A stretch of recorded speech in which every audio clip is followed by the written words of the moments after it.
진짜 중요한 이야기입니다. 그리고 가장 머리 아픈 얘기, 가장 어려운 이야기, 관세 협상에 대한 이야기. 아, 이건 진짜 어떻게 해야 돼? 트럼프 3,500억 달러 한국 빨리 내놔. 선불로 내놔. 네. 이게 이제 우리 돈으로 이 언론에서 자꾸 3,500억 달러로 가니까 이게 피부로 안 하다. 안 와닿지가 않아요. 잘 500조라고 해야 돼. 500조. 근데 지금 다들 500조. 협정에 서명을 안 하고 왔잖아요. 구두 협정 그 정상회담 네. 때는 구두 합의입니다. 그게 미국도 그렇게 원했고 네. 해석이 다르기 때문에 실무회담이 넘긴 거잖아요. 네. 근데 왜 자꾸 사인 안 하고 와서 이렇게 오히려 공경에 처하냐?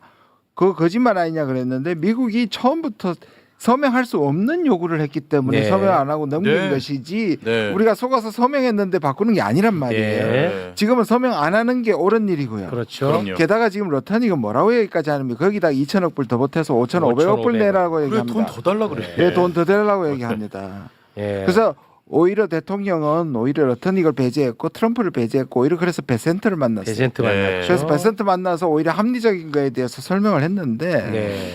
이게 이 한국을 빨리 설득시켜야지 유럽이나 이쪽에 들이밀려고 하니 네. 미국에서도 굉장히 강경하게 나오고 있어서 정말 어렵기는 어렵습니다. 정말 사실상 이재명 대통령이 얼마나 힘들까 진짜. 네, 생각이 자꾸 그 듭니다. 어렵다는 얘기만 하지 마시고 이제는 모색을 해야 됩니다. 해결책에 예. 대해서. 그 위성락 안보실장도 그냥 딱 선을 긋더만요. 안 되는 우리는 겁니다. 못 돈을 준다. 아니 안 주고 뭐 이런 게 아니라 줄 수가 없다. 없어요. 500초를 어떻게 주냐? 아주 그냥 깔끔하게 선을 그었더라고요. 예, 안 주는 게 답이죠. 못하는 게 답입니다. 줄 수가 없다고. 그러니까 제 말씀도 그거예요. 서명 안 하는 게 답이라고 버틸 네. 수밖에 없습니다. 네. 또 중국 얘기해서 죄송한데 트럼프 일기를 겪었잖아요. 중국은요. 예. 중국한테 이 무역 전쟁 하니까 졌어요. 처음엔 졌어요. 그러면서 대두를 왕창 사주겠다. 또 보잉을 왕창 사주겠다. 뭐 이렇게 해서 1차로 이제 봉합을 했습니다. 그러다가 딱 시간 벌면서 트럼프가 안 될 것 같으니까 그 이후에 대두 안 사줬어요. 보잉 안 샀어요. 아, 필요한데도. 그래요? 중국이? 예, 지금은 오. 히토리도 있고 또 그런 농산물 농업 국가 아니에요 미국이. 네. 그러니까 농산물을 지금 대체 수입할 수 있는 데가 많아졌어요. 브라질 같은 데로. 그러니까 그거를 시간 벌게 하는 거예요. 그런데 우리 입장에서는 뭐냐면 네. 유일하게 맞짱 뜨고 있는 나라가 지금 중국인데 중국이 이 관세 협상을 깔끔하게 해주고 그거 보고 우리가 해도 되거든요. 거기를 높게 할 수가 없습니다. 지금 상황에서. 그러기 때문에 거기 중국이 맞짱 뜨는 거 보고 그렇게 우리가 전략을 세우면 된다. 아니 근데 이제 문제는 뭐냐면 트럼프가 과연 기다려줄 것이냐 이런 문제가 있지 않습니까? 근데 우리가 지금 25% 자동차 관세에 15% 내리려는 거 아니겠어요? 네. 그 10%에 대한 게 이제 일할인데 일할. 근데 그 128조 정도 128억 정도 되죠. 기본적으로 우리가 이익이 나는 게 그거 3년 해봐야 물어봐야 한 400억 정도 돼요. 그럼 물금 알죠 뭐 그렇게 해서. 지금 우리가 지금 3,500억 불을 좀 달라 그러는 거 아니에요? 네. 그러니까 한 350불 정도면 350억 불이면 되는 거를 3,500억 불을 달래는 거예요 지금요. 그리고 시간 끌게 하면 된다. 우리가 처음에는 뭐 알았다 그러고 좀 하다가 꼭 필요한데 안 쓸 것 같아 이 사람들. 왜냐하면 이런 돈일수록 그 모럴 해저드가 일어나서 자기네들 어려운데 돈을 쓰고 그 어려운데 같은 데는 실질적으로 이익이 안 나는 사업들일 수가 있거든요. 어쩔 수 없이 하는 데들. 그러니까 그렇게 하기 때문에 투자할수록 안 좋을 수도 있다. 그러니까 이제 최악의 경우 트럼프가 화가 나가지고 이 새끼들 사인 안 해? 야, 안 되겠다 너네는. 자동차 관세 25% 매겨야겠다 하더라도 그거 10% 낮추는 것보다 3,500억 불 주는 게 더 손해라는 거죠. 그렇죠. 아니 그리고 받아오지도 못하잖아요. 그 돈을. 여러 경제학자들 얘기하고 저도 얘기해서 한 게 뭐냐면 그 내릴 때까지 10%의 차액을 우리도 수입 보조금으로 주면 돼. 그런데 수출 보조금으로. 근데 그러다가 갑자기 트럼프가 뭐 이 100% 새끼들 안 올렸다고요? 되겠네. 야, 35% 내놔. 35%. 그러니까 그렇게 하면 우리가 했던 투자를 다시 되돌려야죠. 그럼 파국으로 가는 거죠. 아니 배 안 져주면 되죠 배. 배 안 줘줘요? 배 안 져주고 기술 협력 못해 하면 되죠. 할 게 많네. 예, 우리도 지렛대 그런 얘기가 있습니다. 거기가 좀 있네요. 전 세계에서 왜 한국한테 이렇게 집착하느냐 하면요. 미국 아까 말씀드렸잖아요. 일본을 꺾어서 한국한테 적용시켰는데 진짜는 한국을 꺾어야지 다른 나라들이 적용되거든요. 왜냐하면 미국의 제조업을 부활하는데 한국은 필수적입니다. 지금 필수야. 만약에 지금 뭐 배터리도 우리 아니면 못하죠. 네. 뭐 조선도 우리 아니면 못하죠. 지금 또 반도체. 약 가지고 우리를 협박하고 있는데 제약도 우리 기술. 저 누굽니까? 갑자기 생각이 안 나는데 와서 누구죠? 우리나라 제약 산업에 대해서 전 세계가 걸렸다고 백신 생산 갑자기 생각이 안 빌 나요. 게이츠. 빌 게이츠. 네. 예. 빌 게이츠는 얘기- 저만 아는 사람입니다. 예, 빌 게이츠도 그렇죠. 지금 뭐 사실상 반도체도 그렇죠. 한국이 지금 미국을 도울 수 있는 거의 유일한 나라예요. 아. 그러니까 우리가 이런 지렛대를 한 번도 미국을 대상으로 사용해 보지 않았는데 네. 미국 원하면 사용해야죠. 네. 그리고 그냥 또 싫어하실 텐데 중국 카드를 써야 됩니다. 무슨 말이냐면 미국이 여차하면 우리가 중국하고 붙는다는 거고 오히려 미국한테 가르쳐 줘야 돼요. 그렇지. 뭐 그 우리가 정도는- 중국이랑 붙는다는 게 아니라 네. 그것도 하나의 하나의 경우의 수가 될 수 옵션이 있다는 걸 알려줘야지. 그래서 사실 시진핑 여기 왔을 때 정상회담 또는 우리 대통령이 또 방중을 해서 중국 카드가 있다는 걸 미국한테 좀 시위할 필요가 있습니다. 네. 시진핑이 굉장히 큰 카드를 내걸어서 지금 월스트리트저널이나 외신에서 보도하고 있는 게 뭐냐면 시진핑이 이제 경주에서 트럼프 만나지 않습니까? 그때 거대한 양보를 요구할 계획인데 그게 뭐냐? 대만 독립을 반대해라, 천명해라라는 걸 트럼프한테 요구할 거라고 그래요. 그러니까 내가 원하는 이 메시지를 해주면 그래 내가 해줄게. 그래서 이거를 정말 중국이 되게 원하고 있거든요. 대만 독립을 반대한다. 이 말을 트럼프가 하길 원하는데요. 예. 사실 이거를 말을 하게 되면 앞으로 모든 동맹은 다 깨질 수 있는 거예요. 아 자기네 경제적 이익에 따라서 갑자기 대만을 버리네. 그럼 우리나라와 일본도 언제든지 버릴 수 있는 버릴 수 시그널이기 있구나. 때문에 트럼프 정부에서는 이거를 하기가 굉장히 어려울 수 있는데도 네. 시진핑이 그렇게 요구를 할 거라고 본다는 거예요. 왜냐면 와. 트럼프는 그거 어떻게 대만한테 관심 없습니다. 예. 독립이고 뭐고 상관없어요. 내가 그냥 돈 받으면 돼. 그러니까 이 시진핑 쪽에서는 얘는 경제적 거래를 원하는 것이기 때문에 네. 내가 그래 너가 원하는 거 줄게. 대신 대만 독립 반대를 너가 인정해. 라고 하는 거죠. 근데 과연 이걸 정말 할 수 있을지는 되게 회의적인 시각이 많더라고요. 네, 그렇게는 뭐 외교 프로토콜상 안 되고요. 그건 안 네, 돼요. 그렇게 해서 하는 거는 너무 뭐 극단적인. 그러기 예. 때문에 그걸 던진다는 얘기가 있어요. 그런 얘기들은 이제 왕이 부장에 가서 그쪽에 상대방한테 이런 거 할 수 있어 조건을 내세울 수 있죠. 가장 중요한 문제이긴 하니까. 근데 면전에서 하기는 어렵고요. 사전 조율 안 되면 할 수가 없습니다. 네. 그리고 외신에서 한 가지만 네네. 얘기 드리면 오늘 지금 이제 잠시 후에 이시바와 이재명 대통령의 네. 회담이 세 번째 있습니다. 정상회담 있죠. 굉장히 예. 중요한데 네. 지금 일본의 기류가 굉장히 이상해요. 왜 그러냐면 그 다카이치 자민당 총재 선거 후보가 네. 일본과의 계약을 다시 재검토할 그러니까 필요성이 미국과 있다라는 얘기해요. 말을 관세 했어요. 협상 잘못했다고 아. 지금 비판하고 네, 네네. 근데 다른 후보는 한 번도 이 얘기를 하지 않았고요.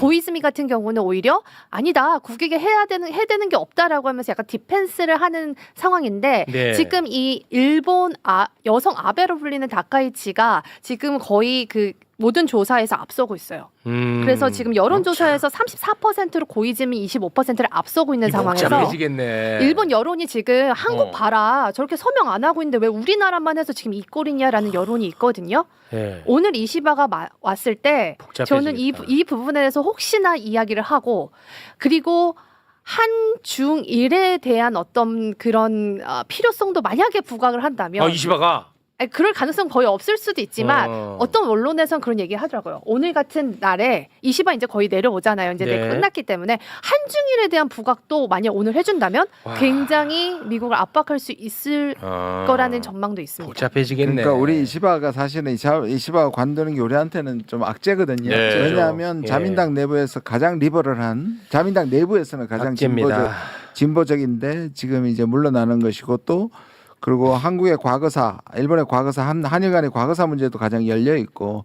근데 왜 뭐 이미 9월 4일 날 물러날 텐데 오냐? 뭐 10월 4일. 10월 4일 죄송합니다. 네. 10월 4일인데 그럼에도 불구하고 다음에 제가 보기에는 아직 여전히 다카이치 사나이가 이시바 할 때도 1차에서는 1등 했다가 결선에서 뒤집혔거든요. 네. 그래서 많은 사람들이 오히려 고이즈미가 될 가능성이 더 높다고 얘기는 합니다. 그래요? 근데 지금 1위로 사나이가 1위로 나오기는 하는데 이제 문제는 뭐냐면 다음에 우익이 오더라도 되돌리지 않게 마지막에 이시바가 과거사에 대해서 좀 점을 찍고 그러니까 한국에 대해서 좀 전향적인 지난번에는 이제 역대 정부라 그랬는데 네. 그걸 가지고 좀 더 구체적으로 만약에 표시한다면 네. 다음에 더 우익이 더 들었더라도 돌아가지 이제 못하게. 이렇게 뭔가 돌아가지 아. 못하게 하는 게 있기 때문에 저는 중요하다고 생각을 해요. 네.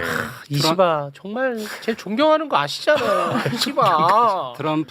트럼프가 아세안 정상회의를 참석하고 28일까지 26일서부터 28일까지 이제 한국에 오게 되면 31일이니까 3일이 비어요. 그래서 네. 일본을 들렸다 온다는 거 아니겠어요? 네. 근데 일본은 그 5,500불에 대해서 억불에 대해서 이미 자기네들이 미국이 관세 전쟁에서 승리했다.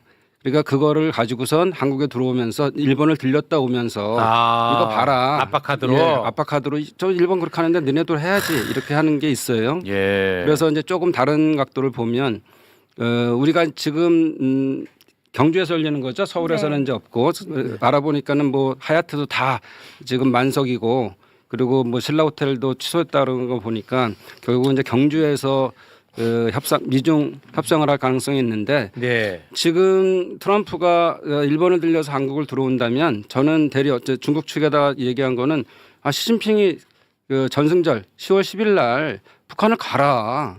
그래서 그 북한과의 관계를 돈독히 하고 그 힘을 가지고서 와라. 그래서 미중이 여기서 다 붙으면서 북한 문제를 과감하게 논의해라 이 얘기를 계속 하고 있거든요. 네. 그래서 아까도 말씀드렸던 것처럼 미중이 세게 붙어줌으로써 우리가 시간을 끌고 그 협상을 가지고선 우리도 하면 된다. 네. 이렇게 볼 수 있습니다. 알겠습니다. 어렵다 진짜. 제가 이 얘기하면 뭐 논란이 될지는 잘 모르겠습니다만 진짜 용기 내서 한마디 하겠습니다. 솔직히 그 이재명 대통령, 이재명 정부가 외교에 있어서만큼은 실리 외교로 저는 아무리 봐도 더 좋은 수가 없을 정도로 없습니다. 잘한다고 보고 있거든요. 맞습니다. 저는 네, 물론 뭐 맞습니다. 잘은 모르지만. 예, 예. 근데 지금 뭐 동맹파에 사로잡힌니 뭐니 뭐 이런 얘기 나는 이런 얘기 안 했으면 좋겠어요. 도와주는 이야기를 해줘야지. 제가 좀 무식한 얘기일 수 있나요? 두 개를 나눠봐야 합니다. 그러니까 뭐냐면 예. 북한 쪽에는 네. 우리가 미국이나 이쪽에서 그러니까 최악이 뭐였냐면 한미 정상회담 직전에 한미일 외교장관 회담이에요. 그건 중국한테도 굉장히 나빴고요. 대만 문제 건드렸고 북한한테 비핵화를 거의 선결적 것처럼 얘기했습니다. 그러니까 뭐냐면 북한에 대해서는 우리가 이쪽에 사실 대미 협상력을 높이고 대중 협상력을 높이기 위해서는 한반도가 안정돼야 되잖아요. 그러니까 네. 적어도 북한과의 평화 공존이 전제돼야 되는데 그렇죠. 북한이 싫어하는 비핵화를 계속 앞에 내서면서 자극하고 있잖아요. 그렇게 되면 트럼프가 예를 들어서 김정은을 만나는 것도 어렵게 만들거든요. 그래서 네. 이 부분에는 말씀하신 그 실용보다는 적어도 평화라는 게 가는 게 맞고요. 네. 그다음에 오히려 미국을 상대할 때는 지금 딱 정답이죠. 트럼프처럼 거래주의에 실용주의성이 더해 있습니까? 그렇습니다. 그러니까 우리가 손해되는 짓은 안 한다. 당신이 손해되는 것을 안 하는 것처럼. 네. 이걸 분리해야 되는데 이걸 섞어버리는 경우가 좀 있는 거예요. 그러면 미국에서 해가지고 미국이 니들 우리 말 안 들으면 예를 들자면 이런 겁니다. 관세 협상 말 안 들으면 네 북한하고 못해. 우리 안 해. 미군 철수해. 이렇게 협박할 수 있는 거죠. 그래서 오히려 이 부분에서는 오히려 뭐 동맹파 이런 거 나누는 게 아니라 네. 북한에서보다는 정동영 장관 같은 분들이 이 과감한 것을 밀어줘야 하고요. 미국에 대해서는 좀 철저하게 실용적으로 하는 이런 방식이 가장 이상적입니다. 예. 네.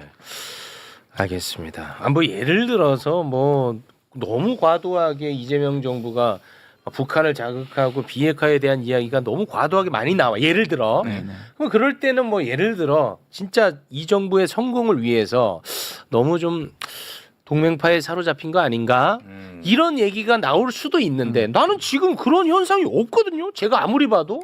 근데 그런 얘기가 좀 나올 때마다 좀 힘 빠지지 않을까 하는 생각에 제가 한번 좀 말씀을 드려봤습니다. 북한이 지금 저 미사일 발사하고 그러지 않잖아요. 네. 쟤네들이 미국하고 세게 붙겠다 할 때는 사실은 그걸 발사를 하거든요.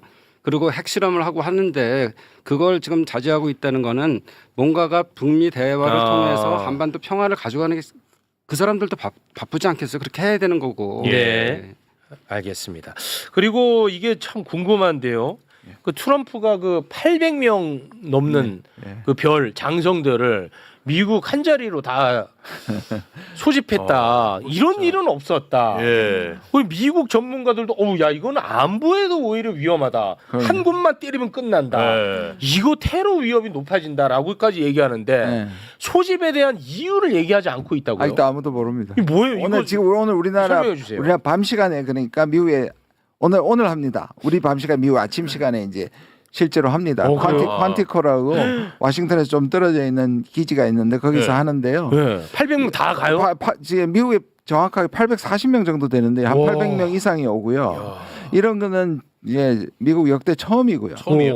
그다음에 만약에 지금 셧다운이 되면 이 사람들 비행기값 없어서 못 돌아갈 수도 있다는 얘기까지 나옵니다. 왜냐하면 예산이 이제 중단되니까 왔다가 그러니까 그 정도로 위험한 시기에 지금 오는 거고 네. 이게 처음엔 트럼프는 몰랐던 것 같고요. 무슨 침묵 트럼프가 예, 몰랐다. 지금 트럼프가 몰랐고 헤그세스가 전체 일종의 뭐 군기 잡기 위해서 부르는 것 같다.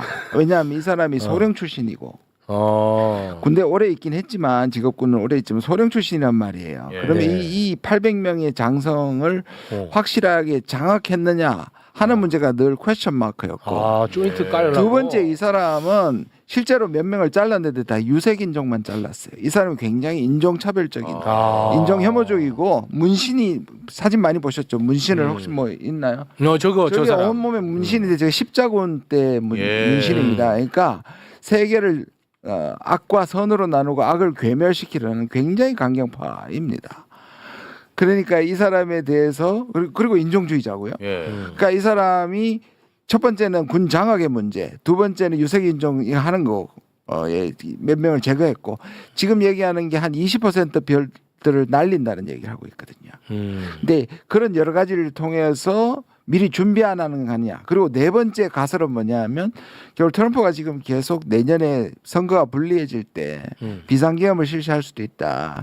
그리고 그런 지금 얘기가 많더라고요. 지금 민주당 지배주에 지금 전부 다 그 워싱턴, 시카고, LA 같은데 군 배치하고 있잖아요. 그래서 그게 예행 연습으로 군의 이 일종의 정훈 교육이라든지 군기 잡기다. 뭐 그런 얘기들이 전부 다 흘러나오고 있습니다. 정확하게는 아무도 모릅니다. 지금 되게 우리나라랑 비슷한 게 트럼프 지지율이요. 거의 역대 최저급이에요. 최저급이고. 많이 보도는 안 되는데 제가 이코노미스트의 자료를 드렸거든요. 그거 잠깐 좀 띄워주시면 역대 대통령 중에 지금 거의 최저치입니다. 그러니까 지금 시기에 오바마나 바이든은 굉장히 그래도 플러스였는데 트럼프가 지금 계속 30%대를 유지하면서 뭐야? 계속 내려가고 있고 왜 이렇게 높아? 1기 때보다 그렇죠. 우리가 39%. 윤석열한테 했던 깜짝 얘기. 놀랐네. 전 정부를 얘기하는 것이 지금 아니에요. 네. 우리나라에서 전 정부가 그렇게 낮았다는 소리지 지금 낮다는 게 아니에요. 네, 그래서 트럼프 1기 때보다 지금 더 안 좋다. 그리고 이제 그 이코노미스트가 발표한 이 설문조사를 봤더니 미국인들이 인플레이션과 그 경제가 가장 지금 잘못되고 있다라고 본다는 거예요. 근데 재밌는 거는 그동안에 그 불법 이민자나 불법 노동자 정책은 또 지지를 했었는데 그거 역시 이번 아이스 사태 이후로 떨어지고 있는 거예요. 오, 왜냐하면 진짜? 사람들이 이렇게 생각하는 거예요. 야, 한국 노동자 그렇게 구금했더니 결국엔 경제가 안 좋아지네. 내수가 안 좋아지잖아. 다 기업들이 나가고 기업들이 더 이상 우리나라 오기가 좀 불편하잖아. 네네네. 결국은 경제가 안 좋아지잖아라고 하면서 등을 돌리고 있다는 겁니다. 그러니까 트럼프가 그동안 유지하고 있었던 기대고 있었던 이 불법 이민자 정책도 힘을 잃어가고 있다는 게 지금 정말 지표상으로 나오고 있어요. 이렇게 되면 정말 계엄을 하는 게 아닌가. 거의 비슷합니다. 그러니까. 네. 그래서 지금 헤그세스가 거의 김용현급이다라는 얘기가 군을 불러서 나중에 무슨 짓을 할 때 결국 장악해야 되는 게 군인이잖아요. 그런 점에서 그 음모론도 상당히 설득력을 얻고 있죠. 그러니까 오히려 트럼프가 저렇게 낮아지면 그 중간 선거 하기 전에 무슨 짓을 할 수도 있다는 얘기고 또 말씀하신 것처럼 지금 전체적으로 지금 인플레이션도 지금까지는 재고로 버티고 있는데 관세가 올라가면 물가가 올라갈 거 그거 아니에요. 당연하죠. 그게 내년 봄이라는 거예요. 내년 봄에 그게 미국 내년 경제가 봄. 엄청나게 위기가 닥칠 거라고 얘기를 하는 거예요. 야, 그럼 우리 어디 키세스 보내야 되나? 키세스 부대 보내야 되나? K 민주주의 수출. 이 큰일이네. 이게 이렇게 되면 웃을 일이 아니라 뭐 대한민국에도 경제 엄청난 진짜 악재가 어떻게 돼요? 미국이 그렇죠. 무너지는 거는 괜찮은데 미국이 무너지면 우리가 우리가 박살나니까. 엄청난 영향을 받게 되죠. 예. 이 불안해 죽겠네. 최근 미국 그런 증시도 분도 있어. 좀 하락세를 보이긴 했거든요. 최근에 잘 오르다가 서학개미들이 난리인데 지금 뭐 셧다운 위기도 있고요. 지금 뭐 트럼프 입장에서는 엄청난 그 빚이 있기 때문에 그것을 어떻게든지 다른 동맹한테 뜯어야 되는 상황이고, 근데 그것마저도 지금 쉽지 않지 않습니까? 그리고 조만간 연방 대법원에서 이 무역 합의가 과연 위법인지에 대해서 이제 결과 나올 텐데, 많은 보수주의자들이 그거 나와도 트럼프 분명히 A, B, C, D 다 있어, 그거 별로 소용 없어라고 하는데, 전 좀 다른 게 정말 위법이라고 판단이 되면요, 다른 동맹국들이 가만히 있겠습니까? 같이 힘을 모아서 국제법에 따라서 이렇게 행동하지 않겠습니까? 그러면 저는 트럼프의 힘이 조금씩 약화될 수 있다고 봅니다. 네. 아니 뭐 외국 가기에 앞서서 미국 민주당은 뭐 견제가 안 돼요? 미국 민주당. 아, 미국 민주당. 예, 얼마 미국 전에 민주당. 바이든이 그 길거리에서 아이스크림 먹는 영상 올렸다가 엄청 그 사람들이 비판을 하는 거예요. 지금 아이스크림 먹을 때냐. 제일 중요한 게 민주당의 다음 대권 주자가 안 보인다는 네. 거죠.